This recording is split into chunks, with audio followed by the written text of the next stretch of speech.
நான் உங்களை பார்த்து ஒரு கேள்வி கேட்க விரும்புகிறேன். நீங்கள் ஏதோ ஒரு தப்பு செய்கிறீங்க வச்சுக்கோங்களேன். நீங்கள் ஒரு பாவம் செய்ய போகிறீங்க, பயங்கரமான ஒரு பாவம் செய்ய போகிறீங்கன்னா உங்கள் மனசு அமைதியாகவே இருக்காது, படபடன்னு இருக்கும்.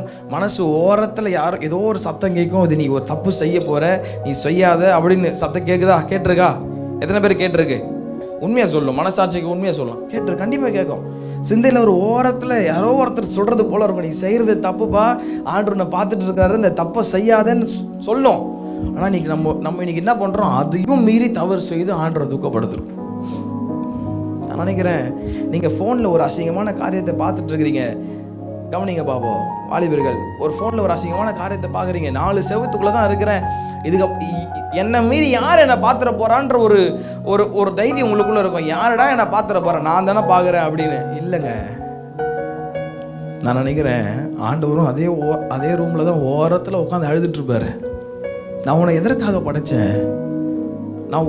நீ ஒரு நல்ல பிராண்டாக இருக்கணும், நீ ஒரு நல்ல எனக்கு ஏற்றது போல இருக்கணும்னு தான் நான் உன்னை படைச்சேன். ஆனால் இப்படிப்பட்ட அசிங்கமான காரியத்தை செஞ்சுட்டு இருக்கிறான்னு ஒரு ஓரத்தில் கண்ணீரோடு அவர் காத்துட்டு இருப்பார்.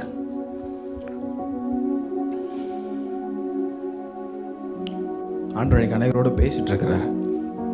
அவருக்கு தேவையெல்லாம், அவர் அன்பை உங்கள் மேலே அப்படியே கம்பல் பண்ணி டம்ப் பண்ண மாட்டார். உலகத்தில் இருக்கிற அன்பெல்லாம் நீ என்னை நேசிச்சு தான் ஆகணும்னு சொல்லிட்டு டம்ப் பண்ணுவாங்க, அப்படியே போட்டு அழுத்தி வைப்பாங்க. ஆண்டவர் கம்பல் பண்ணவே மாட்டார். என் அன்புக்குள்ளே தான் இருக்கணும், என் கூட தான் இருக்கணும் அப்படின்னு கம்பல் பண்ண மாட்டார். அவர் சான்ஸ் கொடுப்பாரு. என்ன சான்ஸ் தெரியுமா? நீயாவே அன்பை புரிஞ்சுக்கணும்பா, என்னுடைய உண்மையான அன்பை நீ புரிஞ்சுக்கணும்னு சொல்லிட்டு, என் உண்மையான காதலை நீ புரிஞ்சுக்கணும்னு சொல்லிட்டு ஆண்டவர் சான்ஸ் கொடுப்பாரு.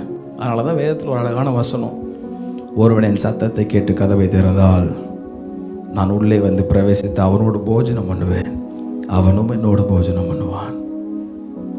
சத்தத்தை கேட்டு கதவை திறக்கணும். கதவு திறக்கிறது நம்ம வேலை. அவரே திறந்து உள்ள வந்து ஃபோர்ஸ் பண்ணி உன்னோட நான் இருக்க போறேன் அப்படின்னு சொல்ல மாட்டாரு. நம்ம ஆராதிக்கிற ஆவியானவர் இஸ் so gentle.